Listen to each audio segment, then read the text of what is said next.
Hello વિદ્યાર્થી મિત્રો, આજે આપણે જોવાના ટાઈમ એન્ડ વર્કના દાખલા. મતલબ કે અહીં તમને જો આપેલ છે, પેલા દાખલો આપેલ છે a plus B plus C બરાબર 16 દિવસ, a પ્લસ બી બરાબર 20 દિવસ. તો સી કેટલું સમજાણું? કઈ ના સમજાણું? એમાં શું કહેવા માંગે છે? બરાબર કે એ બી અને સી એક કામ પૂરું છે ને 16 દિવસમાં કરે. બરાબર, એ અને બી મળીને 20 દિવસમાં કરે. તો સી કેટલા દિવસમાં કરે? આવી રીતના તમને દાખલા પૂછાય છે ને ક્યારેક.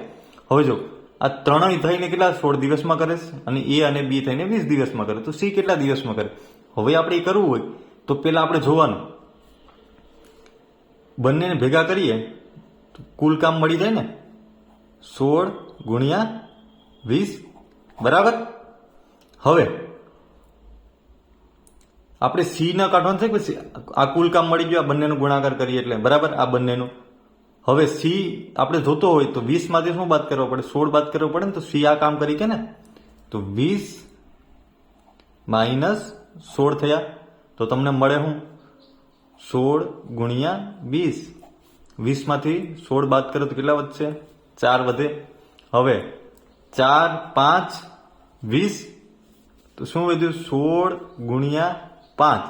16 ગુણ્યા 5 કરો તો જે ન આવડતું 16 કરવાના ગુણ્યા 5 કરવાના. 6 5 30 વિદા પડી 3 5 1 5 6 7 ને 8. મતલબ કે સી છે એ 80 દિવસમાં આ કામ પૂરું કરશે. છે ઇઝી ટ્રીક, કઈ નથી તમારે કરવાનું. બંનેનું ટોટલ વર્ક લઈ લેવાનું તો 16 ગુણ્યા 20. બરાબર, આ બંનેનું કામ આવી ગયું. હવે સી એકલાનું આપણે દેવાનું છે ને, તો આ 20 ટોટલમાંથી આપણે 20 માંથી 16 દિવસમાંથી બાદ કરી દીધું. સી નું કામ આવી જશે ને. મતલબ કે એ બી છે બંનેમાં છે, સી નું મારે કામ જોતું હોય તો આ બંનેમાંથી બાદ કરી દઉં. આ છે એ આમાંથી બાદ કરી દઉં. એ બી ઉડી જાય, સી વધશે. 20 માંથી 16 માંથી સી કેટલા દિવસનું? 4 દિવસનું થઈ જશે ને. બરાબર ને, એક કામ પૂરું કરતા એને 4 દિવસ લાગે છે. તો ટોટલ કામ પૂરું કરતા એને કેટલો દિવસ થશે? 80 દિવસ થશે. રેડી? હવે એવી રીતના તમને જો બીજો દાખલો શું આપેલ છે, એ બી અને સી એ કામ પૂરું કરવામાં કેટલો સમય લાગે? 6 દિવસ લાગે. અને એ અને બી ભેગા થઈને 8 દિવસમાં કામ પૂરું કરે.